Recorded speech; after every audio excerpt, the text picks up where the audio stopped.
क्या, तो हम लोग रिंग चार्ज डिस्ट्रीब्यूशन का केस देख रहे थे। तो रिंग चार्ज डिस्ट्रीब्यूशन का फुल रिंग का पूरा बताया था कि उसके सेंटर से एक्स डिस्टेंस पर इलेक्ट्रिक फील्ड की वैल्यू कितनी होती है और डायरेक्शन किधर होता है, ये सब पढ़े हैं। कहाँ पे मैक्सिमम होगा, कहाँ पे जीरो होगा, सेंटर पे जीरो होता है, इनफाइनाइट डिस्टेंस पे जीरो होता है। फुल रिंग के लिए आप सब चीज पढ़ चुके हैं। क्वेश्चन अब बनाना है, एक दो क्वेश्चन भी देखे थे एसएचएम से रिलेटेड, है ना। टाइम पीरियड बताना है, तो कुछ नहीं करना है। क्वेश्चन में जो भी बोला था कि सेंटर पे एक चार्ज रखा हुआ है, उसको थोड़ा सा डिस्प्लेस कर दीजिए तो उस पर रेस्टोरिंग फोर्स लगेगा और वो एसएचएम करेगा, उसका टाइम पीरियड भी निकाले थे, आपको पिछले क्लास में बताया था।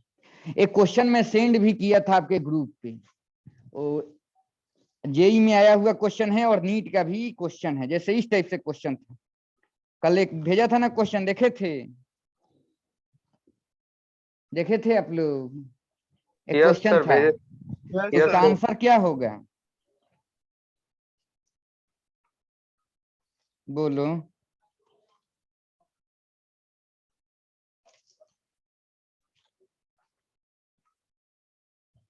जैसे इस टाइप से क्वेश्चन था, ये था कि कह रहा था आपसे क्वेश्चन कि the maximum electric field at A point on the axis of uniformly charge ring is E not. Okay, बोल रहा है कि जो मैक्सिमम इलेक्ट्रिक फील्ड है उसके एक्सिस पर वो ई नॉट है, आप पढ़े भी हैं। ये रिंग चार्ज डिस्ट्रीब्यूशन है, टोटल चार्ज मान लेते हैं क्यू है, तो इसके आउटर सरफेस पर ऐसे आ जाता है। और बोर्ड पर है तो कैसे दिखाऊं, ये ऐसे मान लेना है, ये रिंग है और ये रिंग का सेंटर है, तो ये इसका एक्सिस है और एक्सिस पर ही तो हम लोग इलेक्ट्रिक फील्ड फाइंड आउट करते हैं। तो आप जानते हैं इधर भी एक मैक्सिमम इलेक्ट्रिक फील्ड, ये एक्स का वैल्यू कितना, r/√2, और इधर भी क्या होता है, डिस्टेंस की बात करें, कोऑर्डिनेट की बात नहीं, तो इधर जो होता है निगेटिव कोऑर्डिनेट हो जाता है r/√2 डिस्टेंस पर। कहने का मतलब इस रिंग से, इसके सेंटर से इसके एक्सिस पर r/√2 डिस्टेंस इधर, r/√2 डिस्टेंस इधर, मैक्सिमम इलेक्ट्रिक फील्ड का वैल्यू होता है।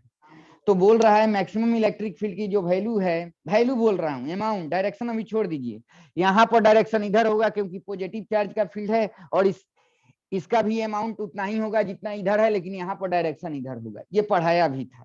अब क्वेश्चन बोल रहा है at how many point on the axis will the magnitude of electric field is E0/2, magnitude of electric field. और कल बताया भी था आपको मैग्नीट्यूड ऑफ इलेक्ट्रिक फील्ड का graph, magnitude of electric field का ग्राफ कैसे होगा, बोलो।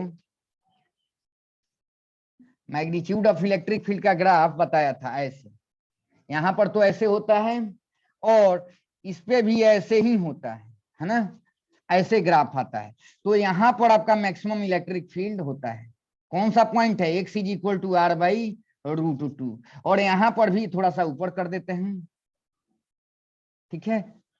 और यहाँ पर भी ये क्या हो जाएगा, x का वैल्यू, अगर कोऑर्डिनेट की बात करें, है ना, यहाँ पर भी मैक्सिमम होता है, यहाँ पर भी मैक्सिमम। तो मैक्सिमम इलेक्ट्रिक फील्ड का वैल्यू दे रखा है, कितना है आपका, E0 है, कितना है, E0 दे रखा है। अब बोला है आपसे कि at how many points on the axis will the magnitude of electric field is E0/2। बहुत अच्छा क्वेश्चन है, मतलब ये E0 है, इसका आधा करेंगे तो ये क्या हो जाएगा, E0/2। तो देखो E0/2 कितने जगह उसकी वैल्यू है, ये रिंग चार्ज डिस्ट्रीब्यूशन है, इधर भी जाना है एक्सिस पर, इधर भी जाना है, तो कितने पॉइंट्स ऐसे मिलेंगे जहां पर इलेक्ट्रिक फील्ड का अमाउंट E0/2 होगा। अगर मान लेते हैं मैक्सिमम इलेक्ट्रिक फील्ड का वैल्यू 10 न्यूटन पर कूलम है, तो इधर भी चलें और इधर भी चलें तो कितने पॉइंट्स ऐसे मिलेंगे जहां पर इलेक्ट्रिक फील्ड का वैल्यू 5 न्यूटन पर कूलम। कहने का मतलब ये है, मतलब E0/2 हो। तो जब इधर चलेंगे तो देख रहे हो ये यहाँ पर और यहाँ पर दो पॉइंट्स ऐसे मिल रहे हैं, ये और ये।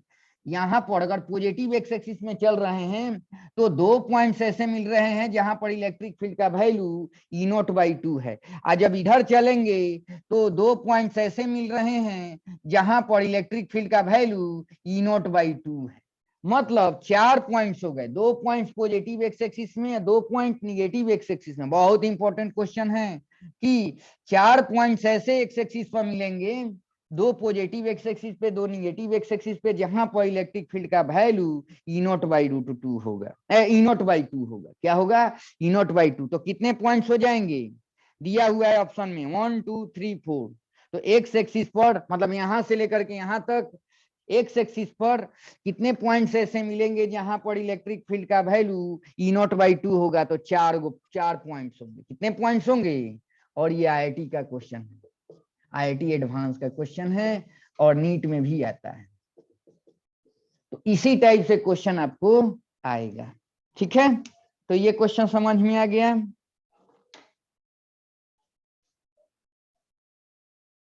इसको मिटाऊं? Yes sir. तो इसका आंसर 4 होगा कि एक्स एक्सिस पर माइनस इंफिनिटी से प्लस इंफिनिटी साइड में जा रहे हैं, इधर से इधर जा रहे हैं, तो कितने ऐसे एक्स एक्सिस पर पॉइंट मिलेंगे? एक्स एक्सिस कहने का मतलब इधर से इधर, माइनस इंफिनिटी से प्लस इंफिनिटी, कितने पॉइंट्स ऐसे मिलेंगे जहां पर इलेक्ट्रिक फील्ड का वैल्यू E0/2 हो? तो 4 पॉइंट्स मिलेंगे, 2 इधर मिलेंगे, 2 इधर मिलेंगे, क्योंकि ग्राफ से आप देख भी रहे हैं कि 2 जगह कट कर रहा है।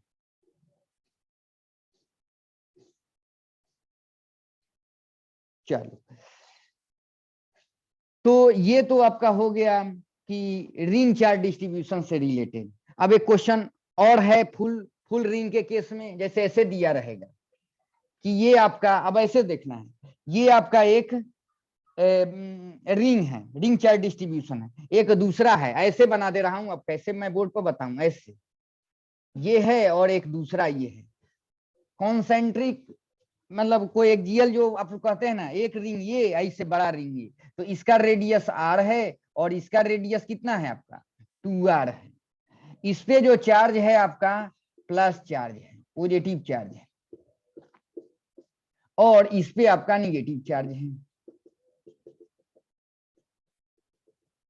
ठीक है, तो इस पे चार्ज का जो अमाउंट है प्लस q है, और इस पे निगेटिव में तो है ही, माइनस दे दिया है 2√2 और q दे दिया है ना। तो इसमें जो चार्ज का अमाउंट है, निगेटिव चार्ज है, अमाउंट 2√2 q है, निगेटिव चार्ज इस पे है, पॉजिटिव चार्ज इस पे है। और बोर्ड पर कैसे दिखाऊं? ऐसे मान लेना है r रेडियस का एक रिंग है और एक 2r रेडियस का रिंग है, दोनों का सेंटर एक जगह लाई कर रहा है। तो ऐसे रखना है कि ये आपका उसका ये प्लेन, ये सरफेस हो गया, यहाँ पर एक रिंग है और डबल रेडियस का एक रिंग है। इस दोनों का सेंटर तो इससे पास करेगा ना, बोर्ड पर कैसे दिखाऊं, ऐसे समझना है ना। और इसके सेंटर से पास करता हुआ एक्सिस है। तो आप भी जानते हैं कि जो आपके सिलेबस में पढ़ना है वो रिंग के एक्सिस पर इलेक्ट्रिक फील्ड का वैल्यू पढ़ना है। ठीक है, तो रिंग के एक्सिस पर इलेक्ट्रिक फील्ड का वैल्यू जो पढ़ना है आपको, तो आप पढ़ते हैं कि उस सेंटर से समथिंग डिस्टेंस पर इलेक्ट्रिक फील्ड का वैल्यू, इलेक्ट्रिक फील्ड का वैल्यू होता है 1/4 पाई एप्सिलॉन नॉट QX बटा x, क्या लेते हैं? सेंटर से डिस्टेंस। अगर ये रिंग XY अगर प्लेन में होगा तो सेंटर से ये वाला डिस्टेंस क्या होगा? Z एक्सिस होगा कि नहीं? तो यहां से Z डिस्टेंस दूर एक पॉइंट P होगा, तो वहां पर इलेक्ट्रिक फील्ड का वैल्यू मान लेते हैं, छोटा सा रिंग के कारण अगर करें तो 1/4 pi epsilon not QX, x के जगह z हो जाएगा, और बटा x के जगह यहाँ z लिखेंगे तो z² प्लस r² के पावर में 3/2। और पॉजिटिव चार्ज का बाहर फील्ड होता है, निगेटिव चार्ज का अंदर फील्ड होता है। तो चलो अब क्वेश्चन पढ़ दे रहा हूं।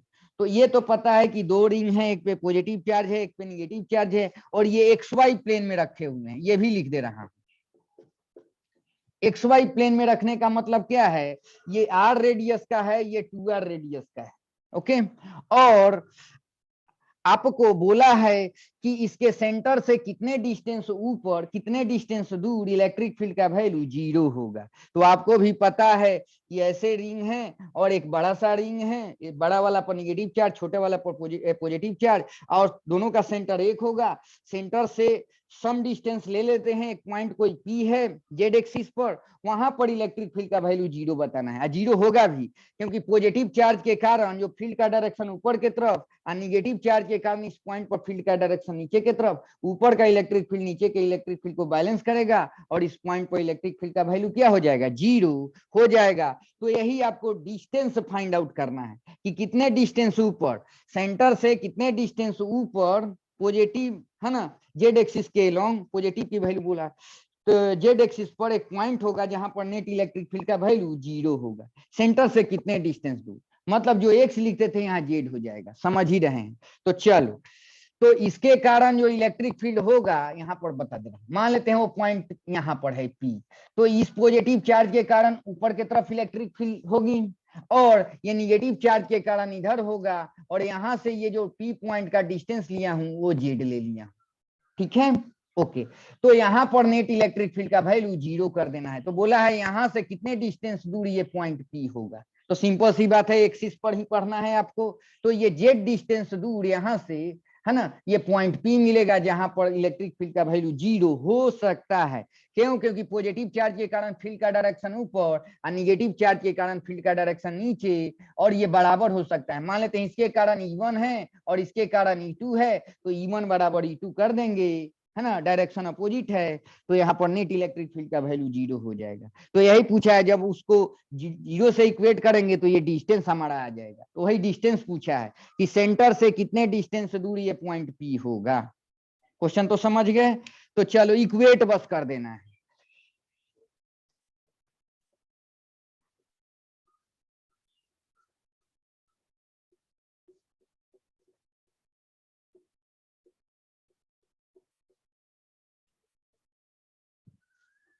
तो यहां पर देखते हैं, तो E1 का वैल्यू क्या होगा, मान लेते हैं पॉजिटिव चार्ज के कारण वहां पर लिख रहे हैं 1/4πε0, यहाँ Q हो जाएगा पॉजिटिव चार्ज वाला, और सेंटर से Z डिस्टेंस दूर ना, तो X के जगह Z हो जाएगा, और यहाँ पर x square plus R square लिखते हैं ना, तो X के जगह यहाँ Z हो जाएगा ना, Z square plus R square हो जाएगा, और बटा में क्या हो जाएगा, पावर में क्या हो जाएगा 3/2 हो जाएगा। अच्छा E2 का वैल्यू क्या होगा, E2 का वैल्यू 1/4πε0। अच्छा निगेटिव साइन है तो अंदर के तरफ डायरेक्शन होगा, है ना, लेकिन अब अमाउंट लिख रहे हैं, तो यहाँ पर क्यू लिखते हैं ना, तो क्यू क्या है वहां पर 2√2 इंटू क्यू है, अमाउंट बस लिखेंगे, डायरेक्शन पता है, निगेटिव होगा पॉजिटिव चार्ज का बाहर फील्ड और निगेटिव चार्ज का अंदर फील्ड एक्सिस पे। तो और यहाँ पर जेड डिस्टेंस दूर है ना, और बटा में क्या हो जाएगा Z² प्लस R के जगह वहां 2R है, उसका जो रेडियस है 2R है बड़े वाले का, उसका स्क्वायर, तो उसका स्क्वायर करेंगे तो यहाँ क्या हो जाएगा 4R² नहीं हो जाएगा, अब पावर में 3/2। और इस P पॉइंट पर आप समझ रहे हैं, जो यहाँ से इसके सेंटर से Z डिस्टेंस दूर है ना, E1 का वैल्यू ऊपर के तरफ डायरेक्शन और E2 का नीचे के तरफ डायरेक्शन है, और ये बराबर होंगे, ये क्या होंगे बराबर आपके होंगे, तो E1 बराबर E2 कर देना है ना, E1 is equal to E2, है ना। तो P पॉइंट पर इलेक्ट्रिक फील्ड का वैल्यू 0 हो जाएगा, तो E1 का वैल्यू क्या हो जाएगा 1/4πε0 QZ, और बटा में क्या हो जाएगा आपका Z² प्लस R² के पावर में क्या हो जाएगा आपका 3/2, और यहां पर लिख देंगे इसकी वैल्यू, ये कितना हो जाएगा 1/4πε0, और ये क्या हो जाएगा 2√2 इंटू क्यू, और बटा में क्या हो जाएगा यहाँ Z लिखेंगे, और यहाँ पर हो जाएगा आपका Z² प्लस 4R² के पावर में कितना है आपका 3/2 है, यही है। चलो 1/4πε0 से ये कट जाएगा, Q से Q कट जाएगा, Z से Z कट जाएगा, इधर क्या बच गया 1/Z² प्लस R² के पावर में 3/2 है, और इज इक्वल टू इधर बच जाएगा आपका 2√2, और बटा में क्या हो जाएगा Z² प्लस 4R² के पावर में कितना हो जाएगा 3/2 हो जाएगा। बस अब देखो 2√2 को आप मैथ के स्टूडेंट हैं तो √8 लिखते हैं, इसको √8 को कैसे लिख सकते हैं बोलो 3/2 लिख सकते हैं, 2 के पावर 3/2 लिख सकते हैं, ऐसे भी करके देख लो आप 7th क्लास में, पावर का 2 के पावर यहाँ 1 है, 2 के पावर 1/2 है, अगर जोड़ेंगे तो 2 के पावर 3/2 नहीं हो जाएगा, तो यहाँ हो जाएगा आपका Z² प्लस R² के, अच्छा इसके होल पावर में ऐसे लिख सकते हैं आप 3/2, और इधर देखो 2 के पावर में 3/2 है, तो ऐसे लिख सकते हैं 2/Z² प्लस 4R² के पावर में क्या हो जाएगा, सबके पावर में यहाँ पर 3/2 लिख सकते हैं।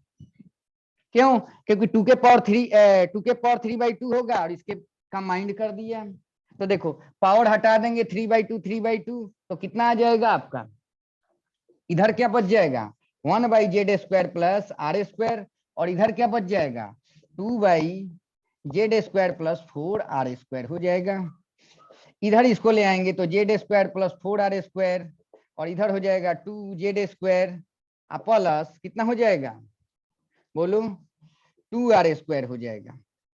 तो यहाँ पर आपका कितना z का वैल्यू देखो तो ये उधर जाएगा और ये इधर आएगा, तो 2r² का वैल्यू कितना हो गया z²। तो z का वैल्यू क्या हो जाएगा, इधर रूट आएगा तो √2r हो जाएगा। मतलब इसके सेंटर से, दोनों का सेंटर एक जगह है, तो उसके सेंटर से कितने डिस्टेंस, √2r डिस्टेंस ऊपर एक पॉइंट P होगा जहां पर नेट इलेक्ट्रिक फील्ड का वैल्यू 0 होगा। तो मैंने कुछ नहीं किया, E1 बराबर E2 कर दिया, फॉर्मूला लिख दिया और मैथ है, दूसरा कुछ नहीं। ठीक है, तो सेंटर से कितने डिस्टेंस ऊपर वो पॉइंट होगा, √2r डिस्टेंस ऊपर वो पॉइंट होगा। ठीक है, यहाँ पर नेट इलेक्ट्रिक फील्ड का वैल्यू 0 हो सकता है, क्योंकि एक रिंग पे पॉजिटिव चार्ज है, एक रिंग पे निगेटिव चार्ज है। ठीक है, तो बोलू यहीं तक रहने देते हैं, अभी तो कोई है नहीं। ठीक है, और 31 के बाद देखते हैं। तो आप लोग 2 आदमी हैं, सौरभ हैं, और नहीं तो इसको स्टॉप करूंगा, इस बैच को आप लोगों को पढ़ा दूंगा। ठीक है, ये 2 लोग हैं।